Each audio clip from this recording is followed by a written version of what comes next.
This is Scott Vanderplu, and you're listening to the Artist Edition Index Podcast, episode 57.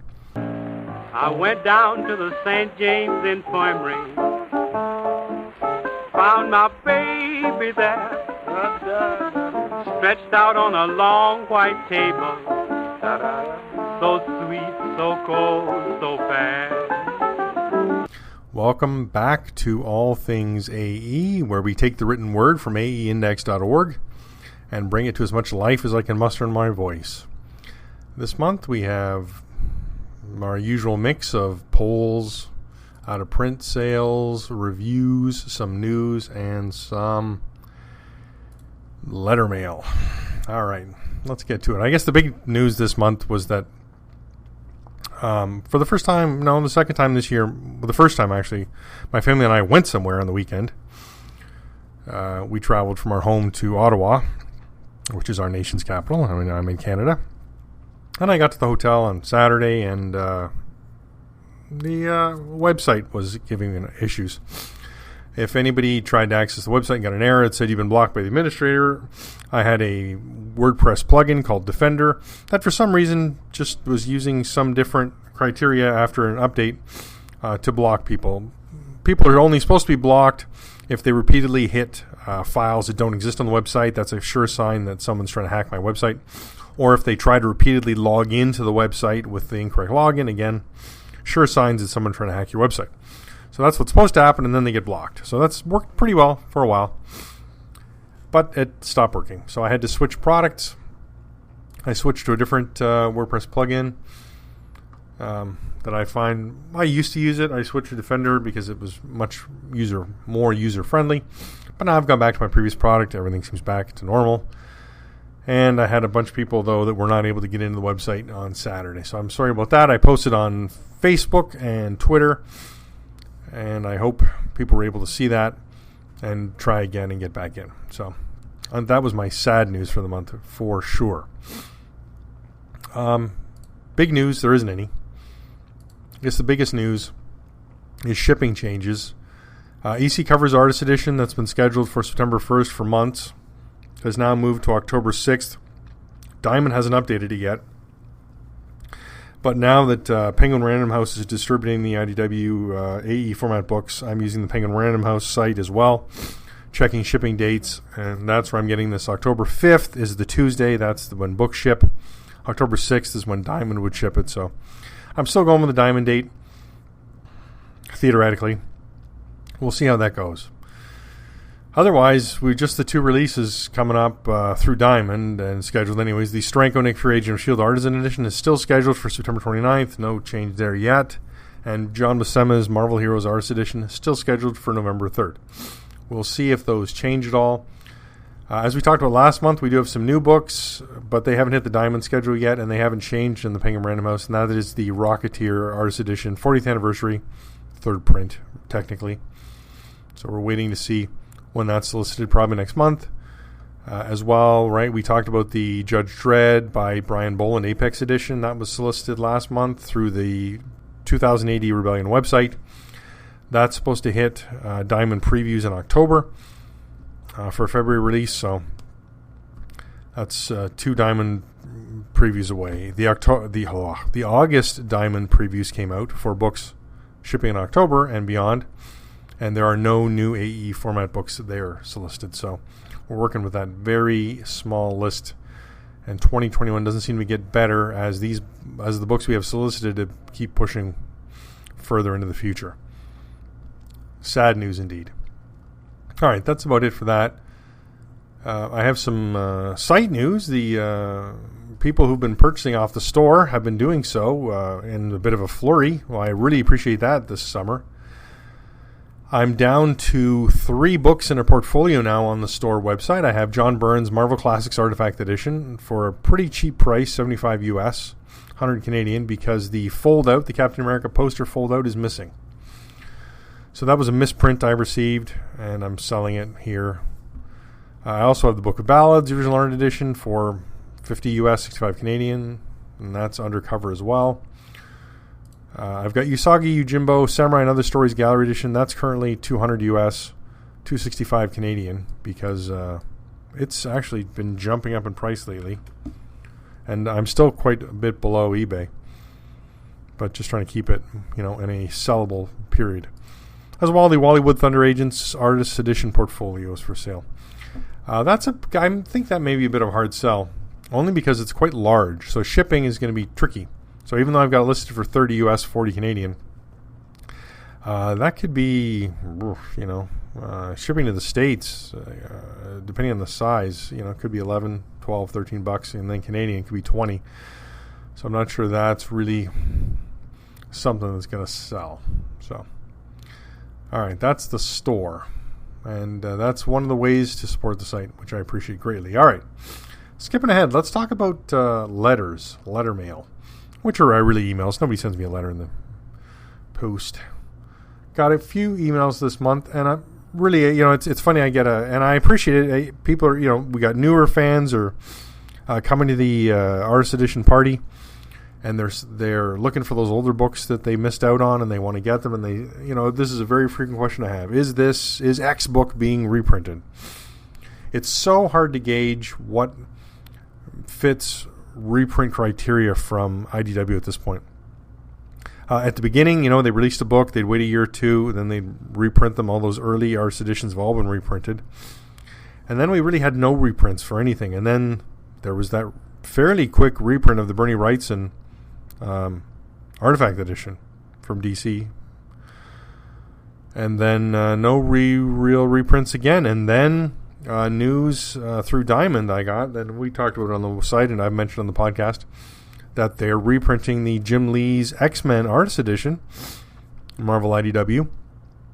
But there'll be no new cover. There's no new announcement of a reprint. If you buy the book, you may open it up and discover that it's a second print. There's going to be nothing indicating it on the outside that it's a second print.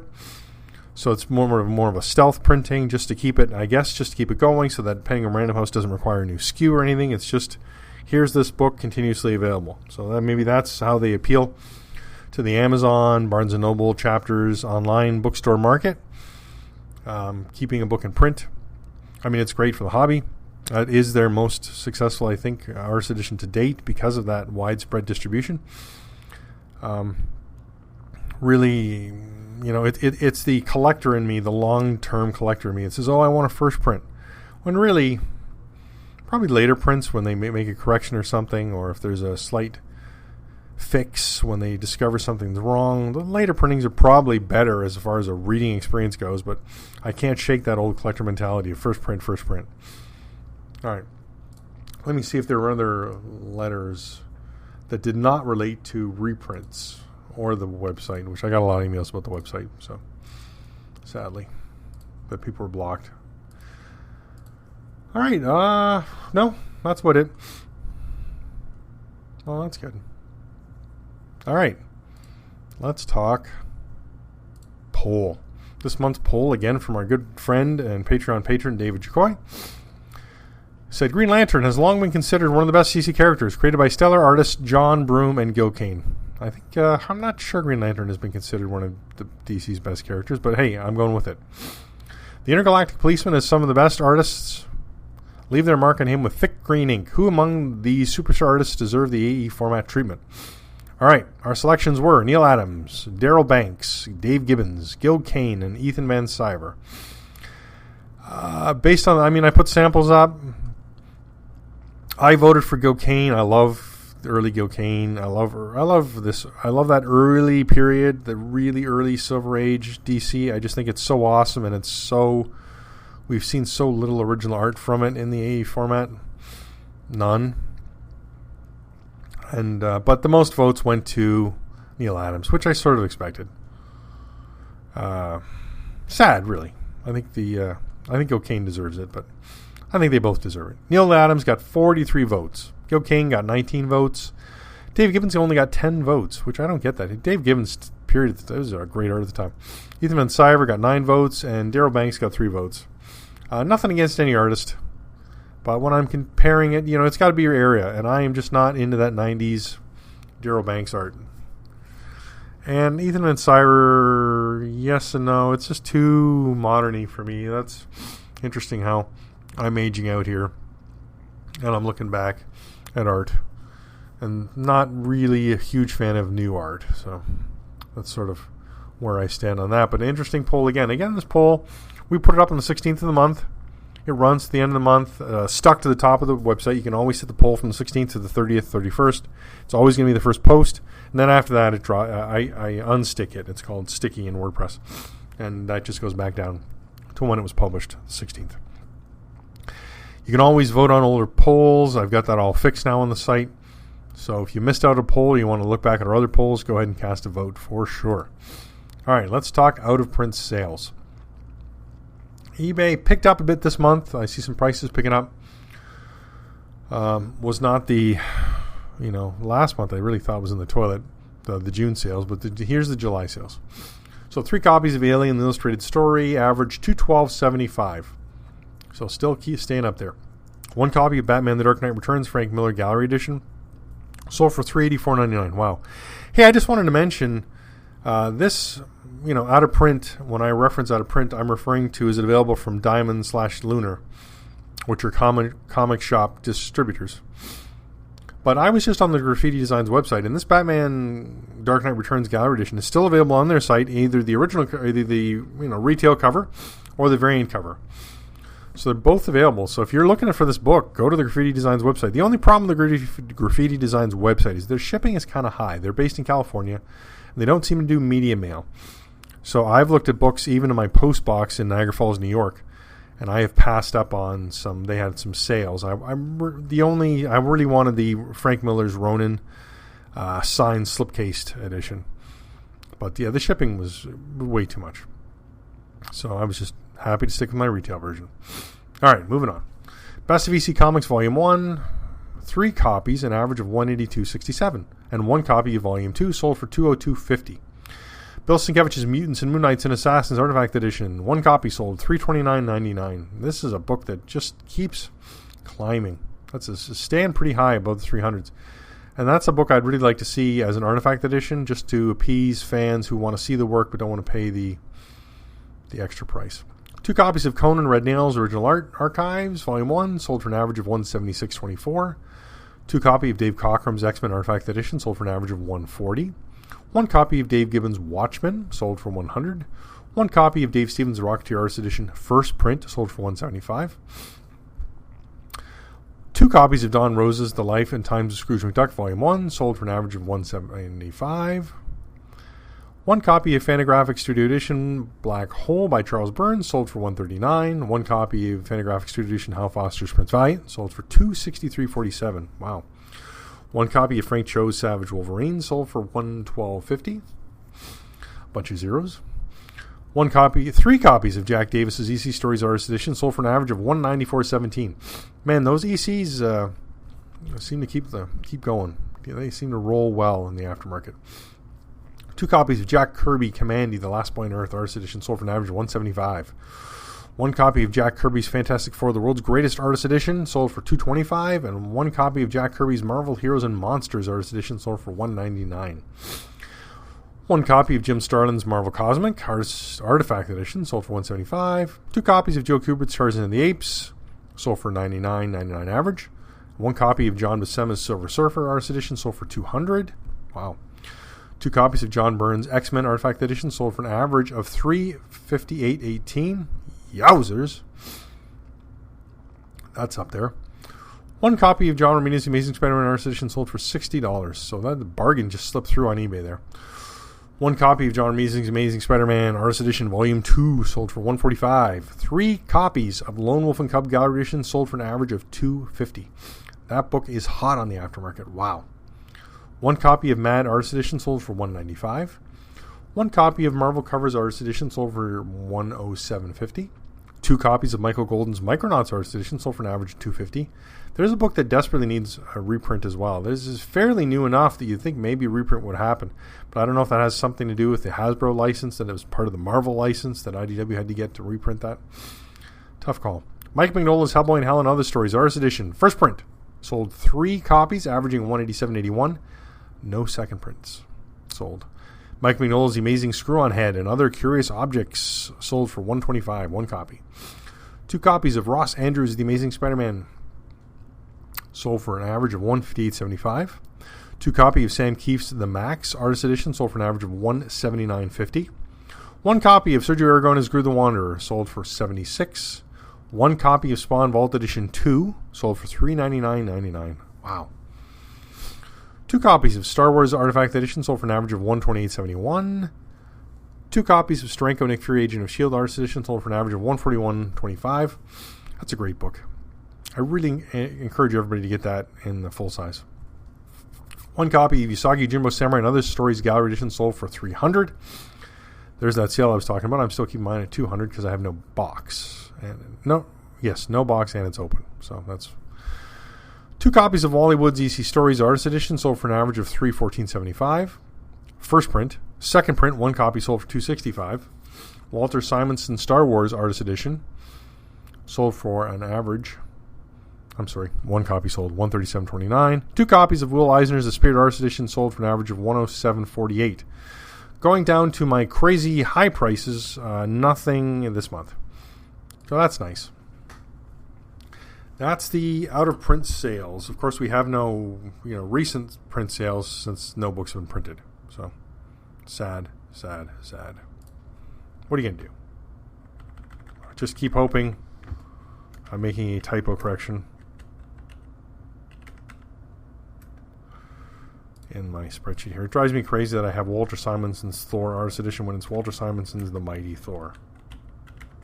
And every podcast I look at it and think, I need to change that.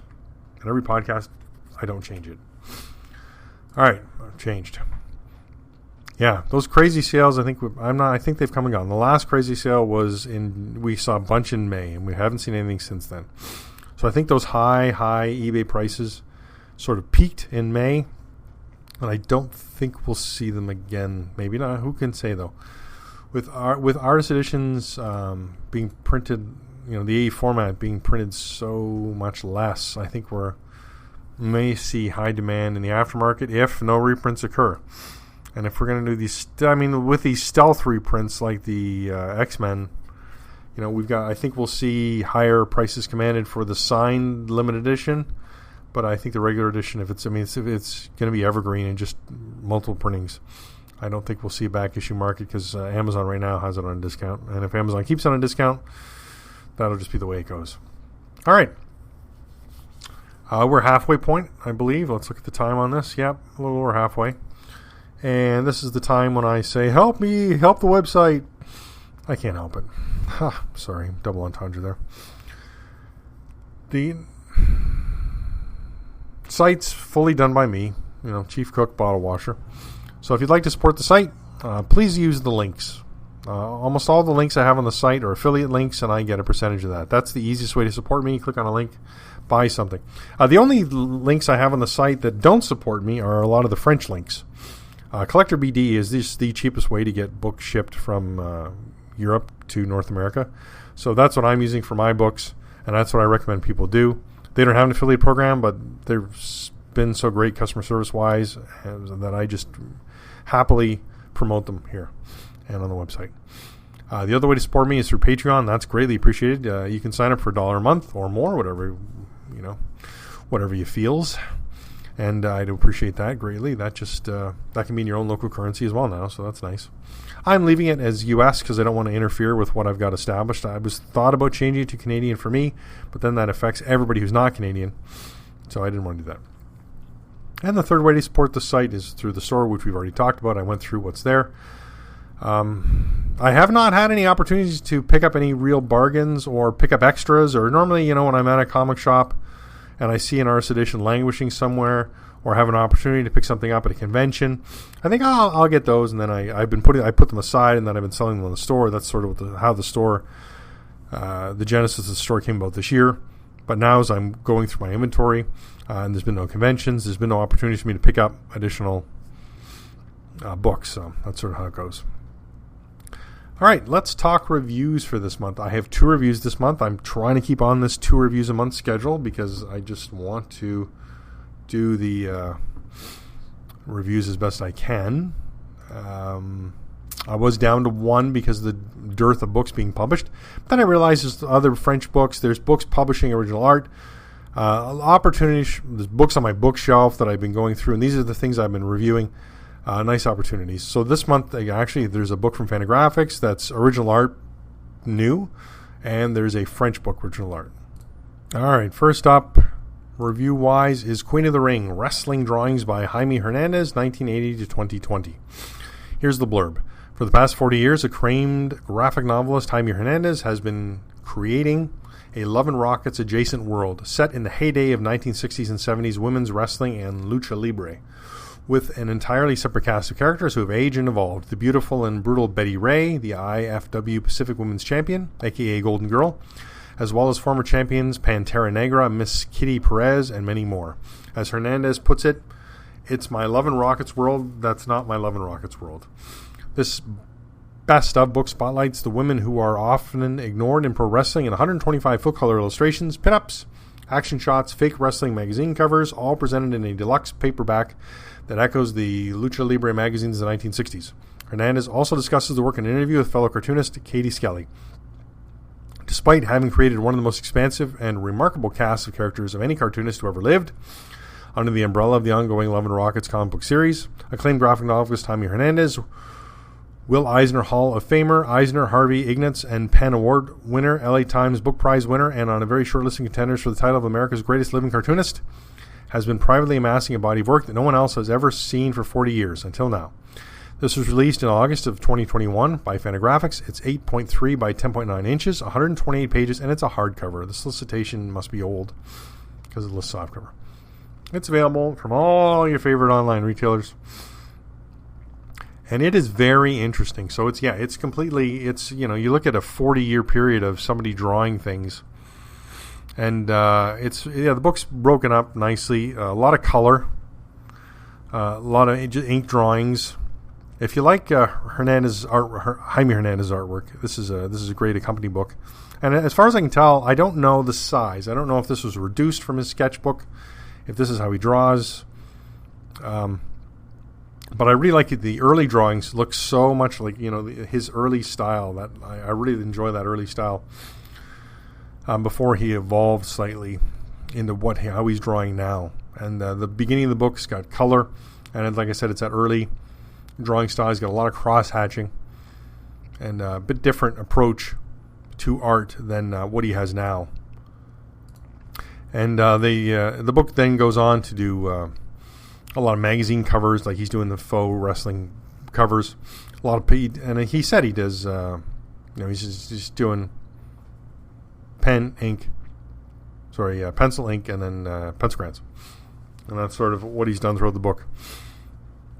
A lot of interesting shots, a lot of poses, and then the second half of the book, he gets into the action shots, right, where he's a moment frozen in time, and he's doing wrestling moves and stuff, and those are the best. They're just so dynamic and look so great, and almost all of them are black and white. I do appreciate, like I said, the inked I like a little bit better than his color. Color always pops, there's no question, but the ink where he goes, a lot of ink. He's doing a black background, and then he's got the ropes in uninked, so they're just white, I guess, with the color of the page. They just pop so wonderfully. Really great book. Wonderful to pick up. Fairly inexpensive. Did I mention how much it was? I think I did. I'm going back to the top. $24.99 US. So it's a nice look at art that you would not see otherwise. And I have to say I like the way the interview was woven in. So Katie Skelly, we don't get to see her questions. We get to see Jaime's answers. And Jaime's answers are just interspersed amongst the book, sort of in a cut and paste sort of format. Definitely go to AtonAgency.org. Take a look what I'm talking about. But it's really well done. I love how they work the interview in as just the text of the book. Really great to see. So check that out for sure. Second review this month is Atom Agency Tome 2, Petit, Hanneton, Édition de Luxe. This is my continuing love affair with Édition Black and White, who produces some of the best AE format books in French. They are just gorgeous. I love Atom Agency. I missed the first volume that they had. I mean, I read it. It's available from Europe Comics in English. I reviewed it on eBabel. It is a great story. I'm waiting for this second volume to be translated and available in color on Europe Comics. But this is a wonderful way. Olivier Schwartz, I love his artwork. It just looks so great. Such a great style. And anyways, here's the blurb. Publisher's blurb, translated, Google Translate. I try and correct what I can, so excuse it if you see glaring errors. And if you are a native French speaker and can make any corrections, please shoot me an email, scott@aeindex.org. All right, in a post-war context with the Parisian atmosphere of the 1950s, find your favorite detective, the famous Adam Verkorian, at the heart of an affair that will not leave you indifferent. This deluxe print contains the complete album of 54 original facsimile reproduction plates, as well as 61 pages of color graphic research, notebook, and unpublished illustrations. 64 color pages in AE format of Olivier Schwartz penciled facsimile pages are also included in this exceptional luxury print. So that's a separate book, actually. You will also find 9 pages of an unpublished story signed by Jan and Olivier Schwartz on the occasion of Gil Jordan's 60th birthday.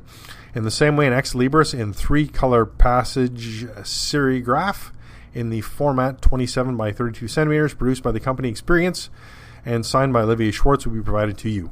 This magnificent deluxe volume in the format 30 by 40 centimeters is printed on 150 Superior Munkin paper. It has a cardboard cover, an anti-scratch matte varnish, a rounded blue canvas spine with hot stamping of the title. Limited edition of 295 copies, numbered and signed by Olivier Schwartz. This was released in June 2021. I received mine about a month ago. Took me a while to get to reviewing it. I don't know what happened. And interestingly, so definitely please go to the website and check it out. Check out the pictures. So this is 3 books. Sorry, it's 2 books and a print. So we get the 30 centimeter by 40 centimeter deluxe hardcover, reprinting the original art. We get a smaller book of pencils, all the pencils from the story, and a soft cover, perfect bound book, and then we get a print, very nice print. When you open the book up, there's a tipped-in signature plate of the pencils of the cover. So gorgeous piece of artwork. It is not numbered on that page, though. It is numbered on the colophon. And then also numbered on the, let's see, is it numbered on the print? It is numbered on the print, and it is numbered on the box, the cardboard box that it comes in. So this is very well done. I really, really, really like Edition Black and White. So the book starts with the original plates of the artwork of the story. So you get all the inked pages. You see the corrections. Schwartz uses correction fluid judiciously. He does use a lot of blue pencil. Likes to line his pages for his text. So he likes to have his text nice and straight. And then you've got also blue text in the artwork. You see a lot blue pencil in the artwork. When you get to we'll talk about that in a second. This inking is gorgeous. There's so much to see in this book. Really, really well done. Then we move on to there's an 8-page Gil Jordan story my French is sort of rough. I apologize. Was it published? Is it unpublished? I'm not exactly sure. But looking at it, it's interesting how he just mimics Milieu's artwork style so great. And it's a great story. I don't believe it's shot from original art. It looks like it's shot from the inked artwork. So this is more a black and white style that we see in a lot of French albums and not the original pages. Presents well. And then we move on to the extras, which are just a crazy amount of extras. There's his storyboard pages, which are just smaller thumbnail pages, we would call them. Character designs, a lot of pages of character designs. Shows panels he didn't end up using. Shows covers that he did, like because this was released in 2 different albums in France. It was also released in the Spirou magazine. That's how it was originally published. Then it was collected in 2 albums. Then it was collected in a deluxe album. And now we're hoping the English will be just 1 album. But we see a lot of breakdowns in that. And then we see a lot of color work that he did for this book. It's really, really well done. The book is the hardcover is just gorgeous. Then we move on to the pencil book. which has a lot of blue pencil, and you can see much more of his process. It's really interesting to look at this and just drink in what he's doing with the pencils. You see all the text and just his evolution. I'm really interested to see if what size he did these pencils on. Are they original art size? Did he ink on these? Did he light box onto? I don't think so. Based on the, I was going to say did he light box on artwork, but I don't think he did. Based on the blue pencils still visible in the original artwork, so I would have, because you can never be satisfied. I'm going on and on how I love this book, but then I'd like to see changes. Right? That's just human nature, unfortunately. But I would have loved to see the pencils at full size, if they are full size, in the hardcover, and then the inks. And then maybe the processes would have been a secondary, smaller size soft cover, possibly. I'm not sure we needed the Gil Jordan pages. That's just my personal interpretation. But looking at the pencils and being astounded by them, I think I would have liked to see them full size and been able to flip back and forth, pencil, ink, or even, oh my goodness, had they been able to publish pencil on left side, ink on the other. Wow, that would have been stunning. Such a great book. So wonderful, and a good package. The only oddity in the package is the when you open the cardboard up, right?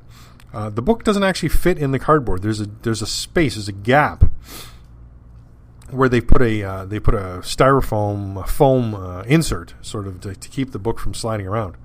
And then the print is inside the book, but then the soft cover is just sitting on top of the book. So it does slide around in the box. And I was looking, it's so for some reason, I don't know if he had cardboard boxes printed, and these are leftovers from previous books that were a little bit taller, or this is just what the printer had. It does seem odd that the cardboard case cover is not actually printed to fit the book. So I'm guessing an extra somewhere, or a leftover, or that kind of thing. Anyways, the book is gorgeous. If you're a fan of this type of material, please go online, order from Collector BD, or order directly from Edition Black and White. If you're in Europe, their shipping seems to be great. I can't quite figure Collector BD. As far as I can tell, when I order from Collector BD through this, I'm paying under €30 for shipping, and it's coming to me right from Edition Black and White, and who charges $50 for shipping. So I'm not quite sure what the deal is there. I don't know. I hope Edition Black and White isn't losing money on shipping when they ship to me. But I'm happy to get the lower shipping, I got to say. All right, that's about it for this month. I would wish there was more, news. I wish there was more new books to talk about, but there just aren't. We're in that period where COVID is continuing. We're still in the Delta variant. I hate to even discuss it, so I won't. But we definitely need more AE format books. Graffiti Designs, where are you? John Lind, where are you? Have you found a new publisher? Dark Horse, what happened? Where's the books? Fantagraphics, we loved what you put out last year. Are we going to see something in 2022? No questions answered. Thank you for joining me, and as always, you can reach me, Scott at aeindex.org. Please go to the website, aeindex.org. Check us out every week. If you don't want to be bothered by having to look at the site to see what's new, please sign up for the newsletter. It's on the bottom of every page on the site, and you will get an email at 3 p.m. Eastern every Saturday telling you what's new on the site. That's it for me.